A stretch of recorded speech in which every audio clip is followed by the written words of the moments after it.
Welcome to the Storypowers Podcast, the show about the power of stories, the people who tell them, and why you should be doing it too. I'm your host, keynote speaker and storytelling coach, Francisco Mahfuz.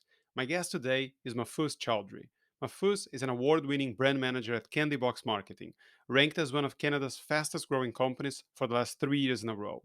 Over the past 12 years, he's delivered hundreds of keynote presentations and published his latest book, Project Reinvention: The Social Timeline of a Millennial. Mahfuz also loves the Toronto Raptors. He hates people who are fashionably late. And he might be the only storyteller in the world who knows how to pronounce my surname. Ladies and gentlemen, Mahfuz Chowdry. Mahfuz, welcome to the show.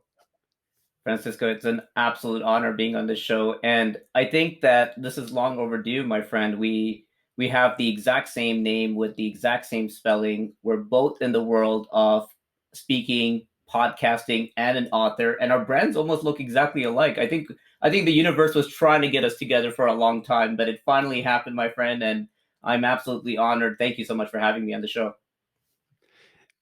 I think it's worth mentioning to people who might be finding this slightly strange. It is true. His first name is my last name, and I think this might be actually how we met each other, wasn't it? I think there was a podcasting event, and then someone said, "Oh, this is some great events today," and then listed on the, I'm not sure if it was the speakers or the someone who had commented on one of the posts, there was Mahfuz, and I thought, I didn't comment on any post, have I?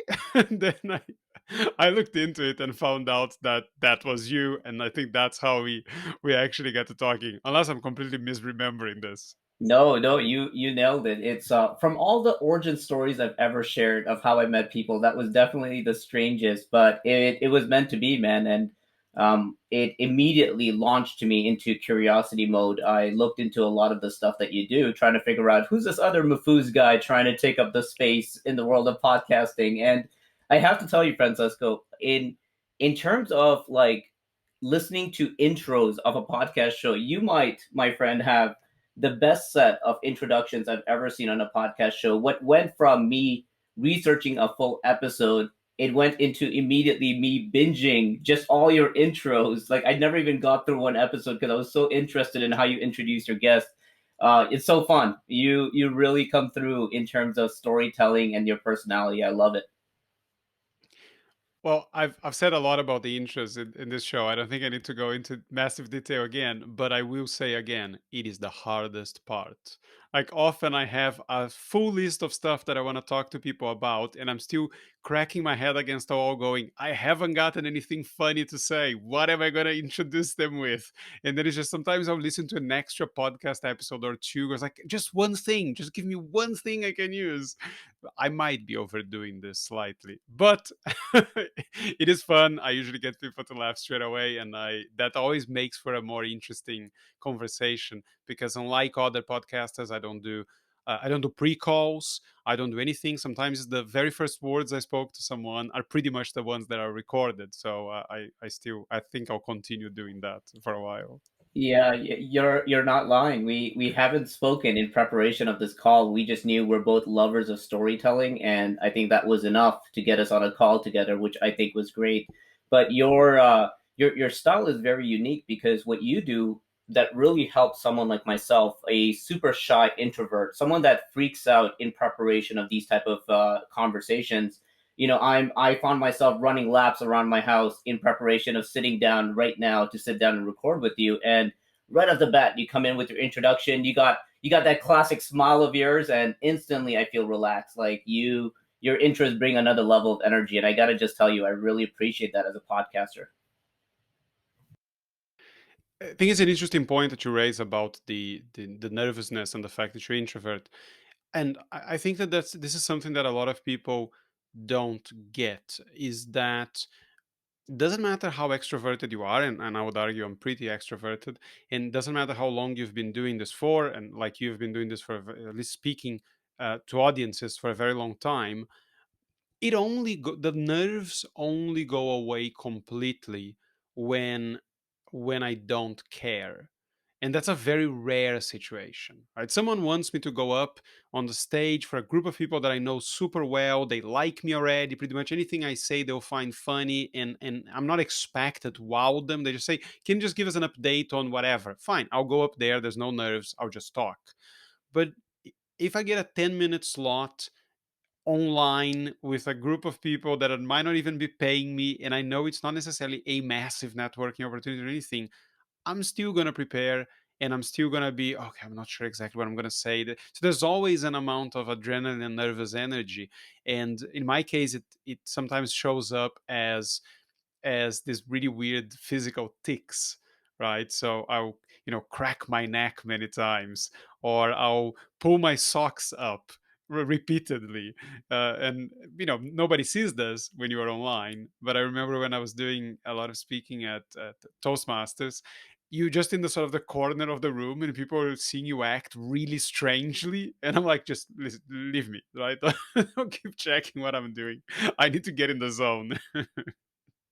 Yeah, yeah, nervous tics are a real thing, man. It's also that when you know people in the audience that you really value and see as someone that is maybe important, someone you really care about. I feel like although you would think that would actually work in your favor, that you know them and seeing a familiar face makes life a little bit easier. Sometimes I get even more nervous thinking a little bit about what they're going to think of me and the stories that I share. And sometimes that's the story that's playing in your head the entire time while you're on stage. But nervous tics are a real thing. I've been trying to figure out how to stabilize it a bit better, and I think it was actually in a Toastmasters I wanted to attended that someone said this, and it forever stuck with me. He said that you can control where the tics are if you're intentional about it, and he suggested that instead of your nervous tics being something that's transparent and visible for the audience, try to shift it to something that people can't see. And what I was thinking about is maybe if I just wiggle my toes inside of my shoes, that no one will be able to see that, and it just looks like I'm completely fine. And I can't tell you how much of a difference that makes. Like I'm a heavy pacer on stage, and I'm very intentional about my pacing having a meaning behind it. You know, sometimes it's to direct a story from one side to the other to really make an impact for both sides of the room. But I also make sure, you know, if you could really see through my shoes, you would see this crazy like a duck on water. You know, my legs are like swimming inside of my shoes while I'm carrying through the stage. But I love what you're saying about the importance of caring about the audience, and I think that's something that stayed with me for many years. You know, the reason I got into speaking had very little to do with me wanting to be a speaker. It had more to do with the fact that I really felt like I had messages that I wanted to share. So when I get up on stage, the conversation I usually have with myself internally is which one is more dominant in that arena? Is it the fear of public speaking, or is it the need to get my messaging and story across? And more often than not, I would say 99.9% of the time, it's going to be about getting the message across. So I find myself muscling through that voice and finally getting up on stage. And it's very fortunate that it's only about the first 3 minutes that it really, really throws me off. But once I get into my rhythm and once I can see that my mind has shifted to the story and not necessarily the audience and the nervousness that inside of, it changes the entire dynamic of the talk. People often ask, you know, how do you kill that voice? How do you get rid of those nerves? And the truth is, I've done this for about 12 years and I still haven't figured it out. And I've realized that you can't exactly silence the voice, you can just better manage it. As you start getting more and more experience, you kind of know how to direct the voice the right way. Again, I don't want to make this all about a how to get rid of public speaking fear conversation, but I think it's very important for people to realize that there's a few things that we don't necessarily know unless someone tells us. The first one is it's the reason you're afraid is because you're thinking about yourself and your ego is taking over, and no one cares. Right? No one is there thinking is Mahfuz Francisco or Mahfuz Chowdry, are they good speakers? No, it's just, am I going to learn something useful here? Am I going to be entertained? So nobody cares about how you look on stage. They care about the message. So that's the first thing. The second thing is just a reframing of fear as enthusiasm or excitement.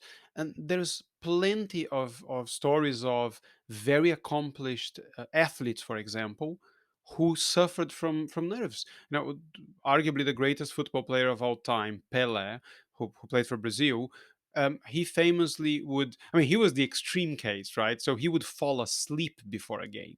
Like people would be, climbing up the walls in nervousness and he would be sleeping. People had to wake him up to play, finals.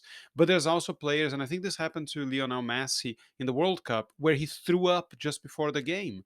Now, I'm sure if someone has conquered the nerves of the big stage, is someone like Lionel Messi. But it's just how your body's dealing with the adrenaline. Some people feel like going to the bathroom. Some people couldn't possibly think of going to the bathroom.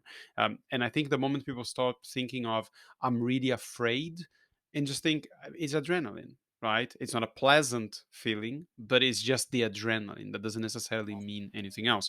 And I think this leads us into stories in an interesting way, which is that the moment you stop caring how you're gonna look, then you're more able to get your message across. And I think the same is true about stories. If you only share stories that make you look good, your storytelling career is probably not going to be a very productive one, because you're going to be getting rid of a ton of material that's actually fantastic. And I think you said something, or Drake said something, and you quoted Drake about how you've made a career out of reminiscing, right?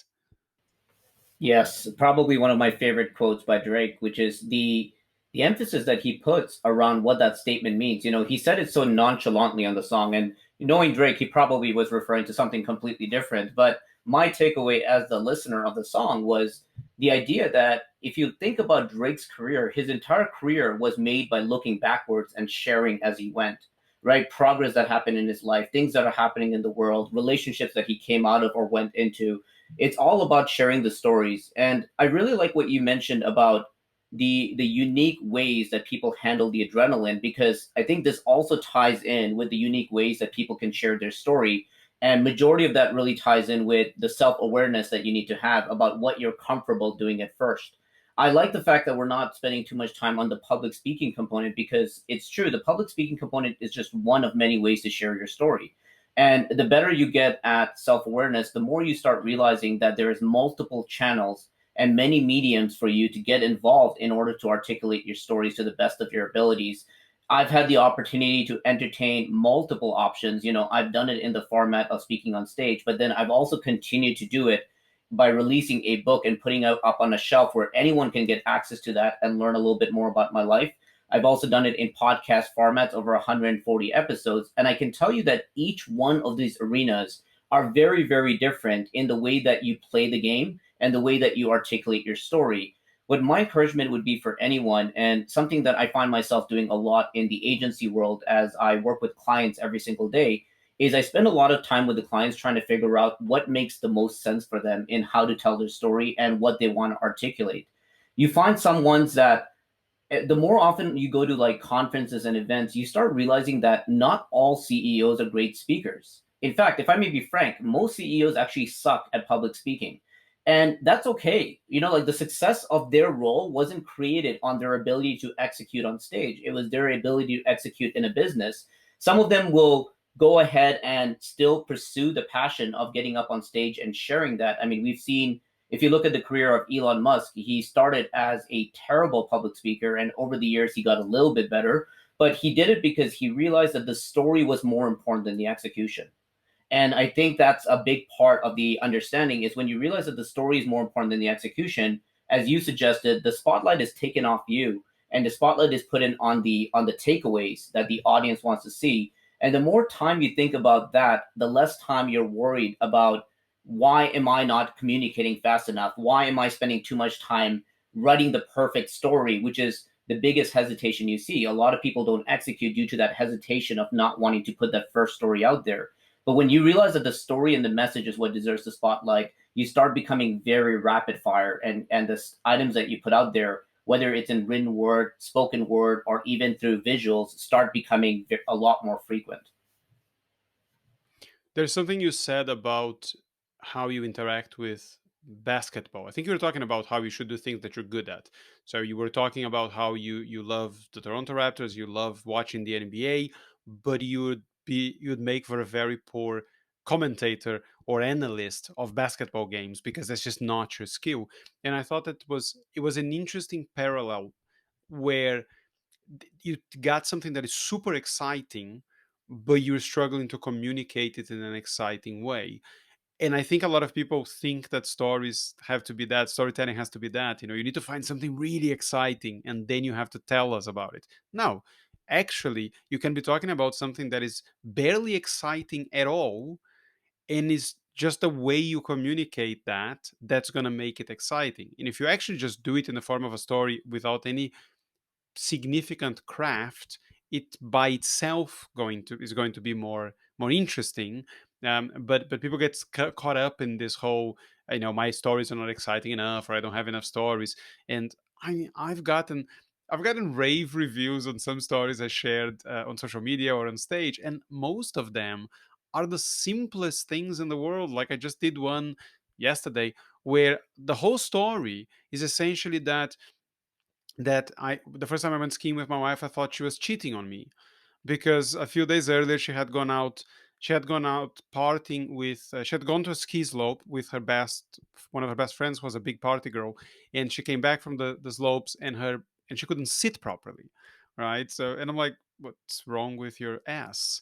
And she's like, oh, I just fell on the ski slope so many times, I think I bruised something. I was like, fine, seems fair. But then when we were in the slopes together, she was just flying down the mountain, and I was like, hold on, this looks like someone who's a really good skier. This was bullshit. She hasn't hurt her ass falling over. We're gonna have a really uncomfortable conversation when we come down here. And then the reason she was flying down the mountain was because she had no idea how to stop. And she only stopped and didn't hit a fence and hurt herself because a very large guy crossed her path somewhere down the mountain, and she bowled the guy over.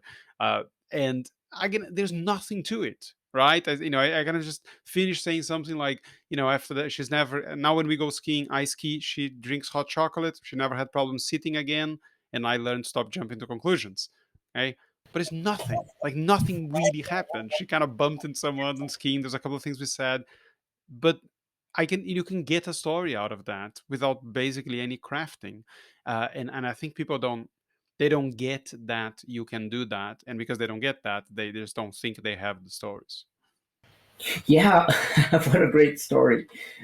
People want to be entertained. People want to be educated. They want to be inspired. And when you think about the gatherings that you have with your friends, and the hangouts that you maybe consider to be some of your favorite hangouts of all time, if you really spend time thinking about the conversations that were had in those get-togethers, they're very, very minuscule. Like, they're very, very basic, surface level conversations that you happen to find entertaining because there was some level of relatability or an entertainment value that you could take away. And I think that sometimes get forgotten in when people are coming out and thinking like, hey, I didn't live enough of a life to share a story, or my life isn't interested enough to share a story. My perspective on that completely changed the moment I realized that the world is really craving another you. Like, they're craving the first version of you. They're not looking for another Oprah. They're not looking for another like Dave Chappelle. They're not looking for another Messi. They're looking for the first you. They've already seen those personalities. And when you get into the world of like branding and understanding archetypes, you really start understanding that when you look at different movies and TV shows and you think about the favorite characters that you fell in love with, you realize like the casting director and the director of the show was very intentional about getting different personalities to play each character. They wanted to make sure there wasn't overlap. There was something unique about each one. And the world operates the exact same way. They gravitate towards the ones that have that unique personality. And the moment you realize that, you stop trying to be a me too of someone else. You stop trying to copy their stories. You really start leaning into your stories and the things that make you unique. I learned this a long time ago when I was trying to go out there and meet some pretty girls. I was always trying to figure out how to get their interest and how to like really be someone that they would be interested in. And I used to always think I had to be like the cool people, the ones that I saw on TV, the ones that I saw having those type of girls. And I would always try to replicate that. And you always hear that the statement over and over again where they advise you to be yourself, right? They always said be yourself. And it used to frustrate me back then, thinking like, I am being myself, but you don't seem to be interested in this. Like, what the heck? But the more I started understanding what be yourself means, it's truly that core you of who you are when you are in your own environment, not when you're adapting to someone else's environment. I think about when I'm playing video games when I was a kid, and like my mom would call me to have dinner. I would kind of be like, hang on, mom, I'm finishing my game. I'm gonna get there any minute, rather than like I have to put on the polite version or the me version or the act that I need to put on in order to impress my mom. Like I'm being me in my most comfortable level. And when you start realizing like that is a trait that is the most attractive, the one that really people gravitate towards, you start leaning into that more and more. And one of the exercises that I started doing a bit more of is when I sit down with some of my clients and people who want to share their story, I ask them a question that I think it's even worth for you thinking about as someone that does introductions all the time. I ask them, how would you introduce yourself if you couldn't use job titles? Right? If you couldn't call yourself a podcaster, an author, a speaker, a marketer, or CEO, president, whatever, how would you introduce yourself? And it amazes me how much difficulty people have answering this question, because they realize that more often than not, we tie in our identities with our job title, especially in a formal setting when we're doing introductions. But where it gets really interesting is when you start doing a lot more deeper work, what you start realizing is that they start pulling from characteristics rather than job title. They'll start saying, oh, I'm a kind person. Oh, I can get vulnerable. I'm very transparent. I'm very funny. I'm very witty. Like they'll pull out these characteristics, and I say that is what you lean on when you share your stories. The other person that's also sharing the story could also inspire, educate, and inform their audience, but you're doing it your way. You're being yourself, and you're leaning into your characteristics every time you bring that out. And that automatically allows your stories to be very, very unique to you as well as your audience members. So what you're saying is that you know that you are being your authentic self when you feel you can be rude to your mom. That's essentially what you were saying with the video game example, right? Yes. Uh, Yes, rudeness will go a long way. No, no, no, not at all. Bugger off, mate. But I'm coming, mom. God damn it. Let me finish my video game. Right. I'm being my authentic self here. Uh, no, okay. So yeah, this is something I actually talked about a lot recently. I had an episode a couple of episodes ago, was with Caroline Mace, and she writes these incredible biographies for people with like a storytelling based biography. And then we were talking about how relevant or important is it to have the sort of headline biography or catchphrase biography. And as you might have seen on LinkedIn, I use Become More Interesting Than Netflix.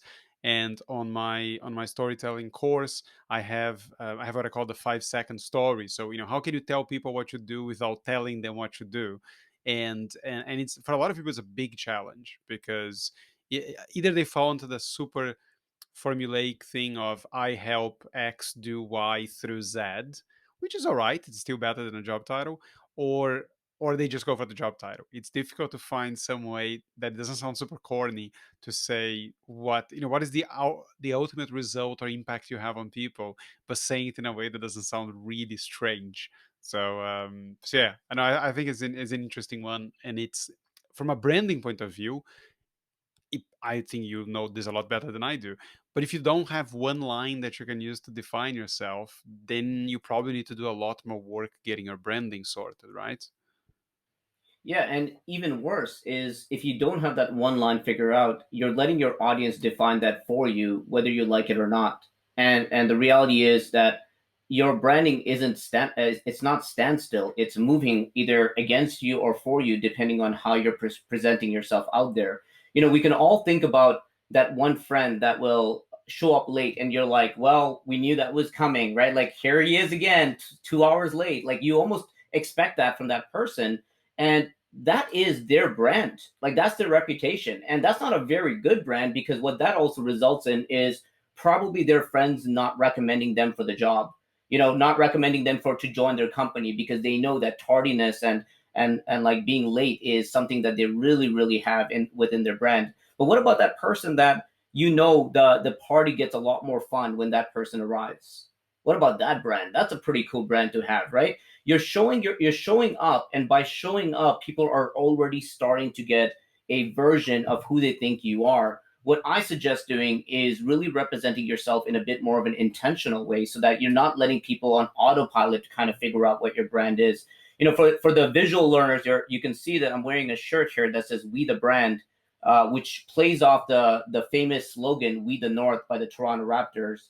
But I've become such a big fan of that slogan as a brand guy, because when I think about "We the North," to me, one thing that really screams out to me is the fact that "We the North" has really become the battle cry of Canadians, right? It's kind of become like the weapon that we take when we go into battle. It's like the representation that we are the outcast, yet we're sticking together to make a difference.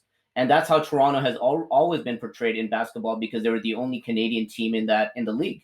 And when I think about "We the Brand," I think of that in many ways, where you're representing yourself. You are the brand, not just the what you're portraying out there. So when a lot of people come in and they first think about the colors that they want to use, what their logo looks like, what they want to be represented as, it always should start with the story that you want to create, right? And when you start spending enough time on the story that you want to share, a lot of these things like the colors, the captions, the text, the colors, the fonts, and all that good stuff, they start coming together a lot easier, because as you're suggesting, there's a lot that comes out of that one line. But that one line isn't just something that sounds witty and catchy. It really needs to do a good job in attracting the gut feeling of the individual that's reading it. And if it's not getting to the gut feeling, you haven't done a good job in successfully executing the way that the message gets transferred across. I like how you use how you use all this confrontational language to say, we the North is the battle cry of Canadians, and how this is what we say when you go into battle and we're outcasts. And I'm thinking, no, you're just really polite and you live in a cold place. That's really the brand. you're trying you're trying to tweak the brand into a warrior country. But I think you need to do a bit more work there, Mahfuz. We definitely have a long way to But go. anyway, I think we're trying. We're trying. That's the brand battle we're having in our yeah, universe right now. your brand is you. I mean, you might not like it, but your brand is that you're the nice Americans, or you're the less insane Americans, or you are America, but ran by reasonable people. I mean, that's a great brand. It might not make you independent enough in how people see of you, but I think that's how most people think is you're the nicer version, the nicer, colder version of America. That seems to be the brand across the world. I could barely argue that, because it's not until I travel out of country that I really recognize how much people believe in that, and how much that is what Canada means to them. I mean, there's some level of excitement that happens when they find out you're Canadian, and I never thought that was an advantage. I never thought that would work in my favor, but it's quite incredible, because of just the fact that it's created a society of people that really represent, like, that kind of ties in with "We the North." It's kind of like you're wearing the cape that represents the country, and the cape that you're wearing automatically comes with these beliefs that you're thinking of right now, like the friendliness, the kindness. But that's kind of what I mean with the whole story and representing yourself as a brand. Is the cape that you're wearing every single day that you show up, it evokes feelings and emotions in other people, and that usually changes the way that you're either welcomed or not welcomed in any environment that you go into. And what you naturally find that happens is that the better of a job that you do in articulating those stories and messages, the more opportunities that you have in that space, right? If you're telling the right stories in the world of keynote speaking, is it so hard to believe that other people will want to bring you on as a keynote speaker? If you're doing a really good job in helping the author community with how they share their stories, is it so hard to believe that authors will invite you to their events? So it really does change the opportunities based on the narrative that you drive it in with. Right. So I want to get into some specific stuff that I know you talk about and teach when it comes to stories and branding. And one of them is, and this one I genuinely don't know what you mean by that. I can guess, but I don't know, is this idea of stacking your stories. What exactly does that mean, and how do you do that? Yeah, stacking your stories is probably something you do understand very well, but maybe you don't define it that way. Is the fact that when people are trying to teach anything, whether it is about a lesson that they're trying to share, or whether it's about something that they want people to learn about with their business or their own personal brand, they usually find themselves sharing facts on stage, right? And I've been to enough conferences to see this. It's like, here are the three takeaways. They may even get really scientific and share charts and graphs and data. And as much as they're not wrong, the stacking component simply means that each one of your takeaways should have a memorable story that they can walk away with that is stacked along with that communication. So stacking is the execution. It's as you're delivering the message that matters, you're tagging along a relevant story that goes with it. Because what you're going to find that happens more often than not is that when people come back years later and they see you again, they're actually going to more likely remember the story that you shared than the takeaway that you gave.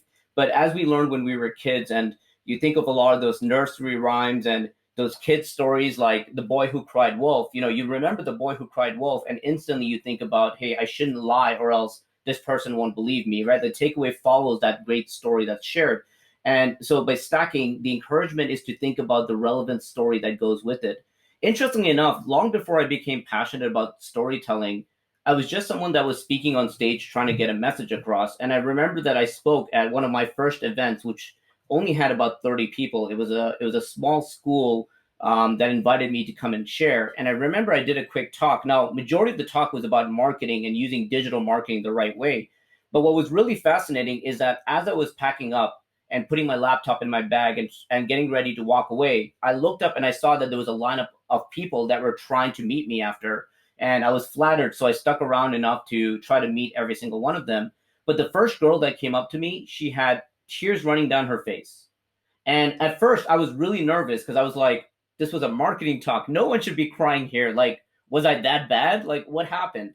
But what was interesting is that she came up and what she was crying about had nothing to do with the marketing takeaways, but it had to do with the story that I shared in one of the Q&As that I did right after, which was about a challenge that I had in my life that I opened up about with the room.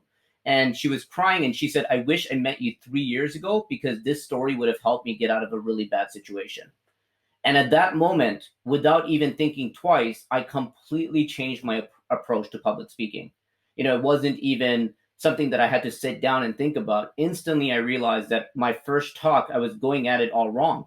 I was trying to be too heavy on the methods and the tactics and not enough on the heartfelt takeaways. And it was her at the very front of the line that made me forever remember that. And since then, I've always thought about every single takeaway that I dropped, what is the story that goes with it? And if I don't have a relevant story that goes with it, I feel like I'm not ready to share that takeaway because even I haven't understood it well enough. Well, yes, I actually just said this to students at the MBA I teach at today. I said, if you don't have a single example from your life or someone else's life to go with whatever facts you're sharing or theory you're talking about, do you actually know about it? I mean, you're talking about something that could happen or has happened more often than not, and why that you don't know any single instance in real life where that has happened. Because if you don't, then I'm questioning your knowledge of the subject. And if not, if it's something that is a brand new idea, you should be able to come up with some analogies at least. So what is the comparison you're making? And that comparison might not be necessarily a story, it might be a metaphor, it might be something else. But if you cannot come up with anything beyond the theory or beyond your opinion, then I agree. I think you're not ready to share it because you can't back it up, essentially. So no, yeah, that makes complete sense. And I think one other point, because you just said, the heartfelt story or the heartfelt example, I don't even think it needs to be particularly heartfelt. Because, for example, when you talked about in your podcast about the nervous energy and how you can wiggle your toes instead of your hands, the example you shared was that you were giving a speech and you're holding a piece of paper, and the piece of paper was shaking because your hands were shaking, and then someone went and got and slapped the paper out of your hand. It's not terribly heartfelt story, but it's very visual. We can clearly see it happening, and I think now 10 years down the line, there's a chance I might remember this idea of someone slapping the paper out of your hands, whereas I might not remember the whole, this technique of wiggle your toes instead of your hands without the story. So I think it's just, when did it happen to you? When did it happen to someone? Share that with the idea. So fine, no, yeah, that makes complete sense. And I've seen you talk about Yeah, I that mean, like one of the ways to the bring. the word that comes to mind also. Hey, sorry. I think we had a little bit of a skip there. I was just going to say the word that comes to mind for me is relatability, right? It's like I may not remember someone snagged the paper off my hand as I was freaking out in front of the room, but I may remember the day that I start getting nervous. It may trigger that part of like, hey, I actually remember that one person that said this, they did this thing, and maybe I should try it out too. And I think that relatability component is a big piece that often gets missed. I mean, from my perspective, it's I also ask myself like, why was that the story that came to mind when I talked about this point? And that's also worth investigating, right? Like thinking about why did your memory serve you this story for this specific conversation, and if there's something to it that resonated with you, even if it's that paper grabbing story was me back in grade 7. So if that's something from grade 7 that's still relevant to me today, it's probably relevant to other people. And I think this does a really good job building a case of what we talked about at the very beginning, which is everyone has a story. And sometimes it's worth thinking about what stories you feed yourself in the circumstances that you go through. Yeah, no, I completely agree with that point. Now, what I was going to ask you before was that I've seen you talk about how to build brand loyalty. There are three specific types of storytelling objectives. What would those be? Yeah. So let me first and foremost say that the biggest takeaway which resulted in why I talk about these objectives is because what I fear that most people do in the world of digital marketing, especially when you think about social media, podcasts, and so forth, is they fall into what I call the algorithm trap. And the algorithm trap is when they see that something got more likes than another one of their posts, they're more likely to repeat the item that got more likes. But what usually happens is that when you take a breakdown of all the posts that you put out there and see what got the most like, it's usually a picture like you at the beach, or like you in a beautiful location, and all of a sudden people were just so obsessed with the lighting of that location that they needed to hit like. Or maybe the timing just worked out in your favor. The time you posted had the most people on. You just don't know the real metrics. And my fear is that if you're using likes and comments and maybe followers gained as your metric of what story you share going forward, it's not going to work very well in your favor because you're playing by the rules of the algorithm rather than the rules of what you believe to the core. So when I talk about story objectives, what I think about is what metrics matter to you the most. And I talk about it more as pillars and steps rather than individual objectives. I talk about the fact that the biggest mistake I see being in the agency world is that majority of the people out there, they're sharing their stories with the intention of getting a sale or a conversion, right? Like if I share this story, they're going to buy my book, they're going to listen to my podcast, they're going to buy from my business, they're going to sign up for my course, they're going to come to my event. And what happens is over time, they start sounding like a desperate salesman. They start sounding like someone that is trying to push a car on you in a used parking lot rather than actually sitting down with you and having better conversations. So my encouragement is that what I created 80-20 rule because the reality is majority of the people out there are in business and they need some level of ability to be able to convert and create sales. So I give them that 20% window and I say, okay, use 20% of your posts and your stories to try to make a sale. But that 80%, the only purpose of you trying to share the stories should be to start a conversation. That's it. You should just be trying to start a conversation. And what that means is that if you think about me as a marketer, I have a massive caffeine addiction, and that's probably not good, but probably the first step is to admit it to the world. So there is me admitting it. I have a caffeine addiction. So to me, what I find that gets more conversation sometimes is me talking about the cup of coffee that I'm having, on a very simple level. And a story that maybe I had about an experience with me driving to a local coffee shop, or my experience of when I used to work at the coffee shop once upon a time. And that gets more conversations rather than me talking about why my agency is the best in the world, why I should be hired for a speaker, why people should buy my book. When you start doing that, you're starting to build a new type of relationship with people that are all of a sudden starting to be a little bit more conversation focused. It's not just about getting the sale. So the first step is posting stories for the sake of starting conversation. The second step is for you to jump in those conversations and participate in order to build a relationship with the people that are involved. And this means that the game doesn't end when you hit post and your story's out there in the world. A lot of people think they're done and they move on to the next story. The game only begins when you publish your story for the first time, because people start engaging with it. They start connecting with it. They may even, whether it's in this digital world or outside in person, they may reach out and have conversations with you about it. It is your responsibility now to nurture those relationships and make it a meaningful relationship. Someone that you can bond with over time, so that the conversations doesn't just end at that one story. You're starting to build a relationship with them. And the beautiful thing about relationship is, when you start creating real meaningful relationships, every time they see you, they start automatically and subconsciously thinking and taking in a series of stories that defines who you are to them as a person, without you having to say a word. Just because you've built a relationship with them, they can automatically see you. Sometimes you'll see that person and you're instantly annoyed. You're trying to dodge them at a party. You don't want them to see you because you don't want to talk to them. Well, because the story that you're telling yourself from that relationship is that they're probably not a good person and they're annoying to you. But if you're creating the type of relationship where people get excited, or they know the stories that you shared in the past that stick with them, you're going to have those meaningful relationships. Here's the beauty. If you do the first three correctly, the revenue will come easy. The relationship, the conversions, those things are something that you don't even need to worry about. I've been speaking on stage for the last 12 years, and I would say till date, about 90% of my paid speaking still comes from relationships I've built in the past. Still about 90% of them. And I can't remember the last time I had to really go and door knock in order to try to get them. And I can say the same from our marketing agency. We're 13 years old. We've been ranked as one of Canada's fastest growing marketing agencies for the last 3 years. And no, the population of Canada is not 3. We're pretty big. So it's kind of a big deal.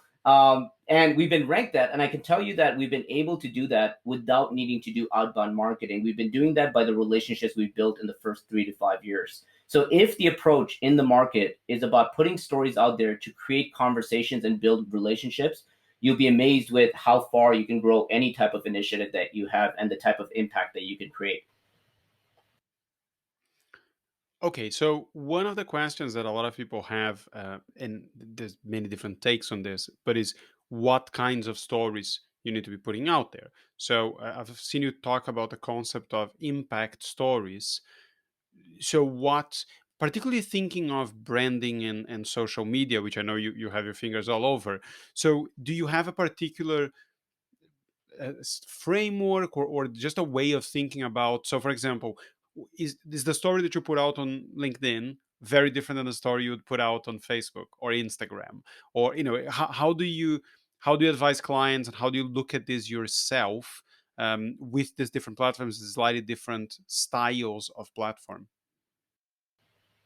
Yeah. So when it comes to different social media platforms and podcasts versus speaking on stage, the person that I still represent myself to be, me as a brand, is always the same. Just the dialogue and the rules that I play by might be a little bit different. From a very basic level standpoint, we know that like Instagram, you can slap 30 hashtags on it. It's a bit more visual heavy. You can also use components like Reels and Instagram Live and so forth, where LinkedIn has a slightly different set of rules. Twitter has a character limit rule, so you still need to play by the rules. But the beautiful thing is you can always still be you. And the way that I define that is a framework that I want to open some eyes to. And for anyone that's watching or listening, it's worth doing a good search for it, because in the few minutes that we have, I don't know if I can do a good enough job selling you on it. But the idea that it comes down to is a phrase that was coined by a well-known philosopher many years ago called, his name is Carl Jung, and he came up with the concept called archetypes. And over the years, agencies have taken the concept of archetypes and they formulated something that we now call brand archetypes. And the study basically comes down to this: is the understanding that there are 12 main human desires that every single person has without needing to be taught that lesson. So some of us might, some examples include the feeling of belonging, the feeling of intimacy, the feeling of freedom. These are things that even if it wasn't taught to you, you would crave and have these desires. But because we are all different individuals and unique, different desires are a little bit higher and make our heart rate go up a little bit faster than other desires. We all have our unique set of how that archetype plays for us. The first thing that's worth thinking about is who you want to be in this brand archetype. And what that means is that which desire you want to connect with people with, right? Like when you think about legends like Marilyn Monroe, she went very heavy on the intimacy archetype, and Victoria's Secret is a great brand that also capitalized on that. When you think about Nike, they really went heavy on the champion component, feeling like the leader. And a lot of that was represented by partnering up with the best in the sports, in the best athletes that they could find in every sport. So when you think about your connection, it needs to tie in with your core beliefs of the impact that you want to make. The impact that I want to make, that I discovered many years ago, was that I want to leave this world recognized as someone that lend a helping hand in every area that I could. And part of this ties in with a very melodramatic story of when I was in university and not doing well. Being a shy introvert, I found it very, very difficult to ask for help. And I just never got that help when I was younger. And because I never got that help and I never asked for it, I ended up going through a phase where I was kicked out of school for bad grades and went through academic probation. And during that probation period, I grew a chip on my shoulder that said that, hey, once I figured this out, I'm going to turn backwards and I'm going to try to lend a helping hand to other people, which in many ways feeds who I am every single day, right? Every single time I get on stage, I always think to myself that there may be another shy young Mahfuz in the audience that maybe is too shy to raise their hand, but maybe needs the same type of help that I went through. So the things that I share, I always think of, I'm trying to connect with those individuals. And that is the connection path that I take in the brand archetype. The feeling of being able to create an impact through that type. So what's worth doing for every single person is taking a look at the brand archetype wheel. And the brand archetype wheel has evolved so much that you can actually see a company example, a movie character example, and a quote and statements that you may recognize associated with each one of the archetypes. So it makes it a lot easier for you to resonate by saying like, hey, I'm kind of like this character, or I'm kind of gravitating towards this brand. The more time you spend thinking about that, what eventually happens is that you start figuring out what your dominant brand archetypes are. And when you figure out what your dominant traits are, those are the traits that you bring in the way that you share your story. And it can change. You can imagine that someone that is trying to be the jester, very comedic, would approach a story very differently than someone that is trying to be sentimental, right? You can just imagine how different, like the way you shared your hilarious ski story, Yeah, I don't that I makes me don't need to laugh. I don't need to imagine what the jester I don't need to imagine what the jester feels like. Yeah, yeah. The jester might have clowned on me having a breakdown in university for all we know, right? Like you can only imagine. But like even the story you shared Mm. about your ski story, like I might have gone at it very different because of the way I approach stories. But the beautiful thing is both could work. Depending on who's listening, both could work. And because everyone is different, you have the opportunity to really own your style and attract the right type of people, which eventually become your tribe and community down the road.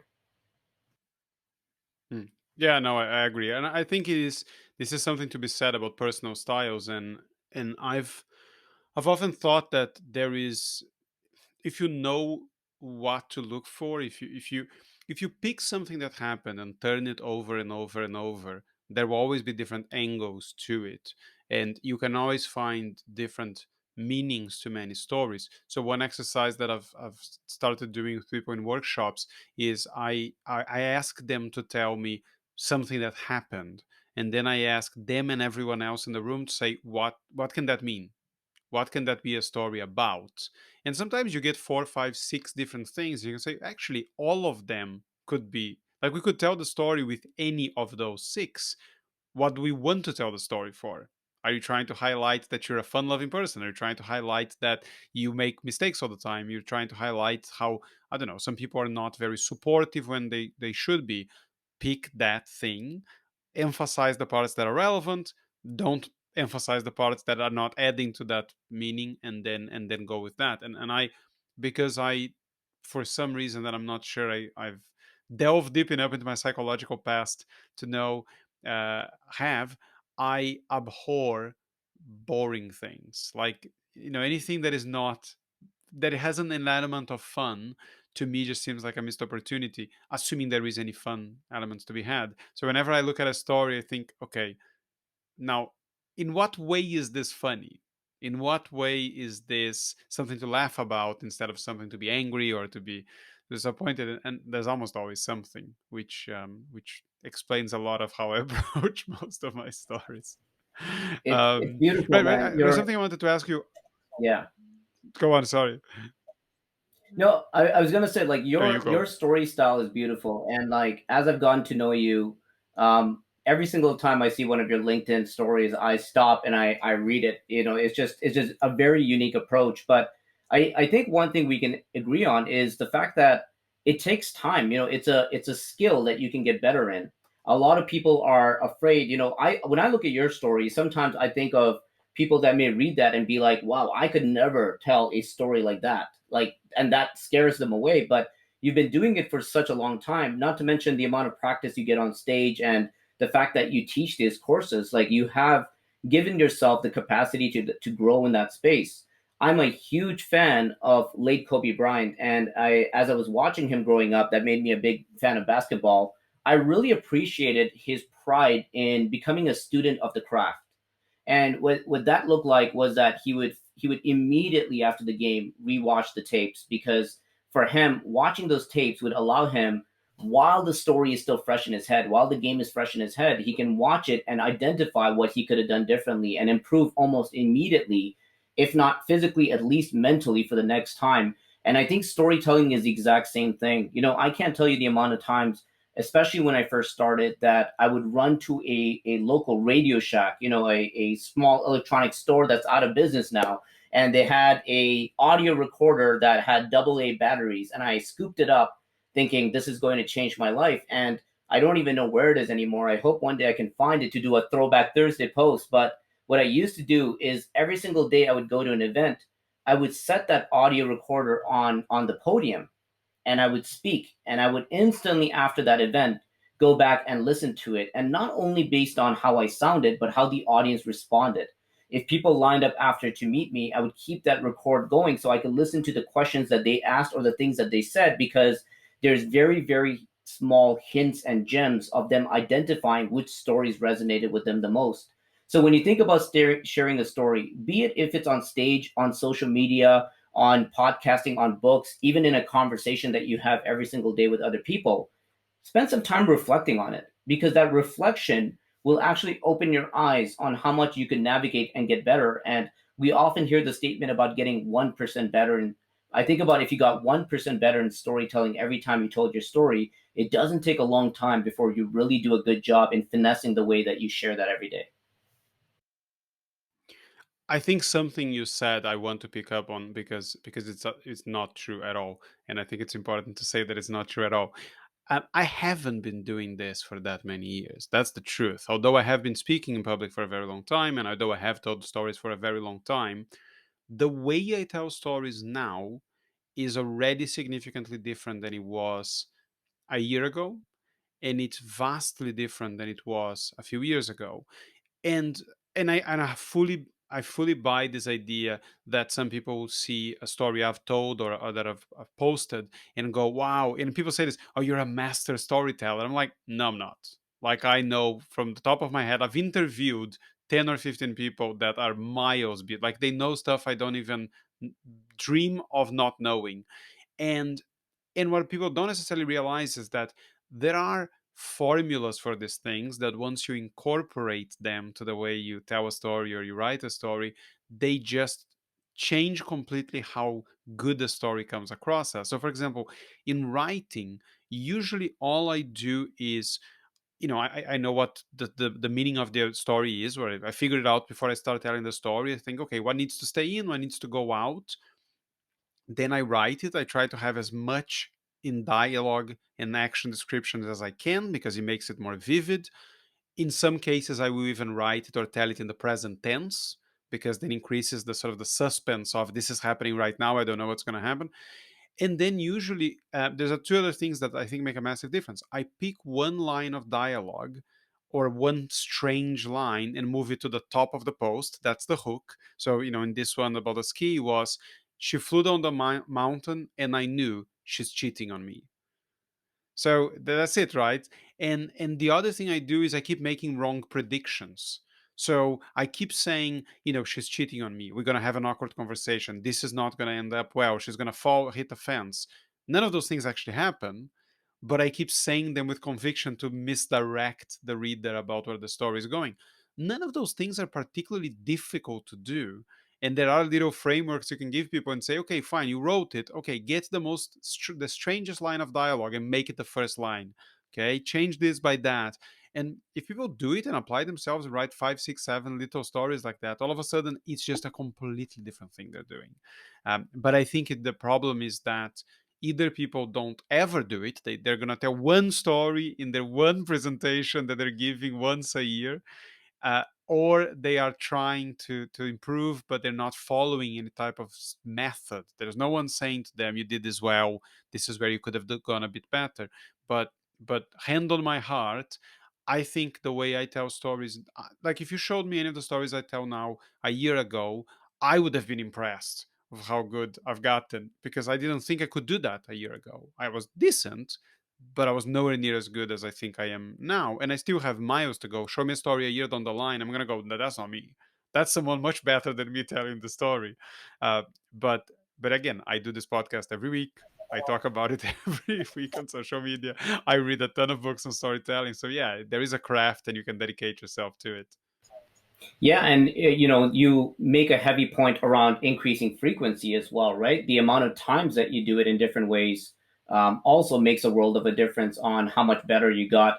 But it's a beautiful thing when you go back and see your old stories and you get like the look of disgust or disappointment because you got so much better. That's a good problem to have, and I hope that's something that people get to experience, because it instantly gives them that confidence that if you can do something, you can do it better, and you've been doing it better over time to a point where it's the old items. Gosh, even for you, like looking back as recent as you did and still being impressed, that's fantastic in terms of the improvement that you have. It's also worth stating that there are, like what you and I just shared, which are slightly different in the way that we approach getting better at storytelling, is different. And it also is an emphasis on the fact that there are different ways to get better at it, right? Like there's structures, there is approaches, there is practicing, there's reflecting. And I think there's a lot that happens there. But at the end of the day, I think about how many people don't end up doing it for the first time out of the fear of comparison, right? And the comparison component is worth noting, because if that part of you is not under control, you're going to constantly either not get started or you're going to hate your craft, because you're always going to compare with others and see that maybe you didn't like yours as much as you like theirs. I love the idea of comparing it with yourself. I love the idea of looking back and thinking about how much further you got out there. My first few talks back in the days, it's like it was never really as good as it is these days. And I couldn't be more thankful that I got through those bad days to really learn and get better. And when you realize that everyone kind of goes through a similar path in terms of progression and action rather than perfection, you start realizing that it is a common path that every single person needs to take it. The beautiful thing about social media, podcasting, speaking on stage, and so forth is that it's not a one time show, right? If one falls flat, it's not the end of the world. You literally could come back the next day or even later in that day and do it again. Try another story, try another dialogue, try another approach. And there's so many opportunities to tweak. And this is why there's such a big emphasis now on not just ready, aim, fire, but ready, fire, and then aim, right? Like put as much stuff out there as you can and then modify it. Because what happens is that you often find that it's usually those two or three big plays that make the world of a difference, where even if 97 of those other plays didn't hit as well, those three will usually become monumental. When you think about some of the best storytellers in the world, you only really remember them for one or two great stories, right? And they've told a lot more than that, but you only really remember them for those. The job is to find those within yourself, not try to nail it every single time. Yeah, no, I completely agree, and I believe in a I believe in a volume over quantity, or quantity over quality approach, definitely. And it's true. You don't know what's going to resonate. You don't know what's going to be the great story. And I always remember when the very first speaking competition that I took part in, and there was this guy called Sebastian, and he went up on stage and he shared his story of being a kid who was bullied and all of that. And I remember on that competition he finished second, I think, and it was only the first the first place that went forward to the next levels of competition. And he came down and he was really despondent, and he said, but what am I gonna do now? Like, that was my story. Like, I've told my story.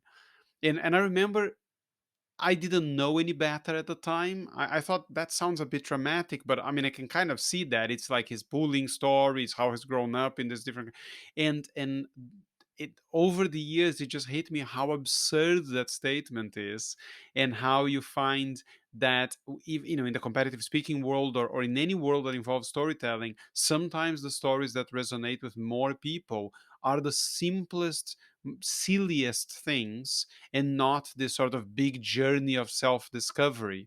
And to this day I still remember him saying, what do I do now? I've told my one story and that one wasn't good enough.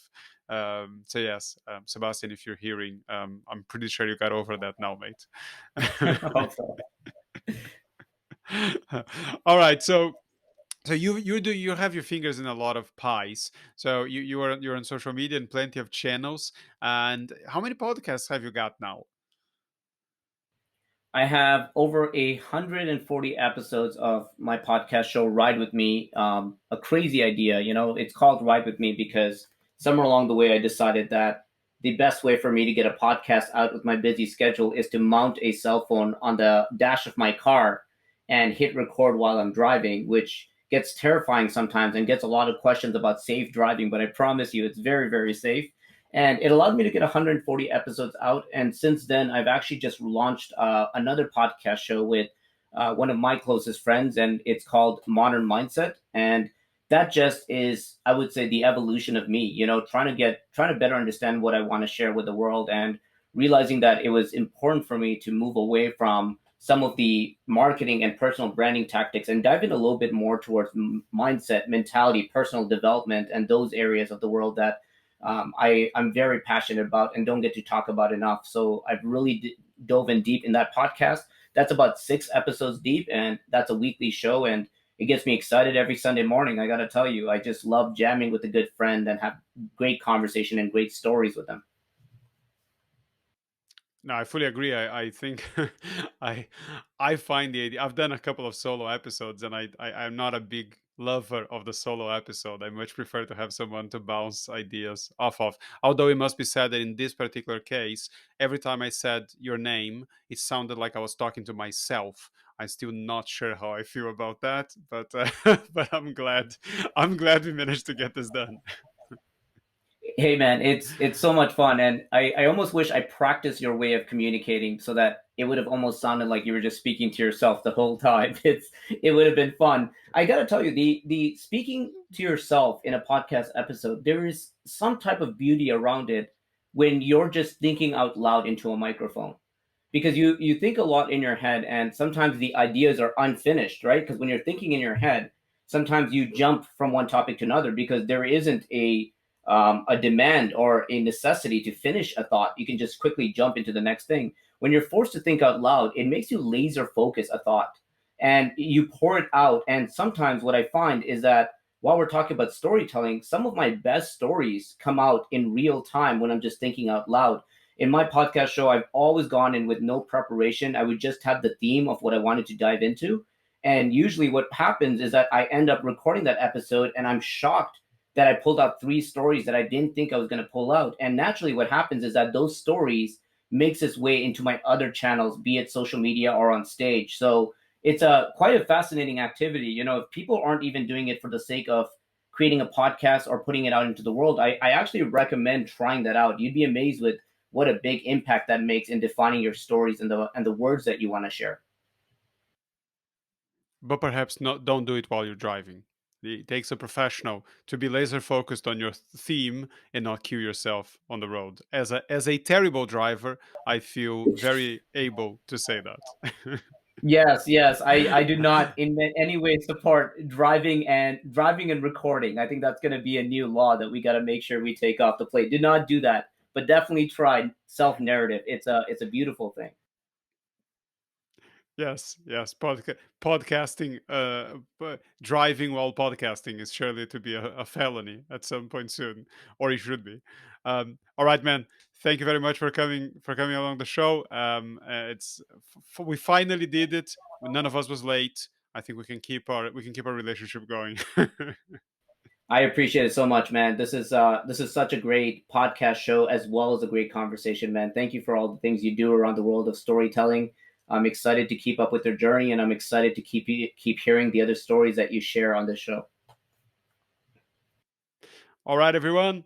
Thanks for tuning in. Take care of yourselves. And until next time.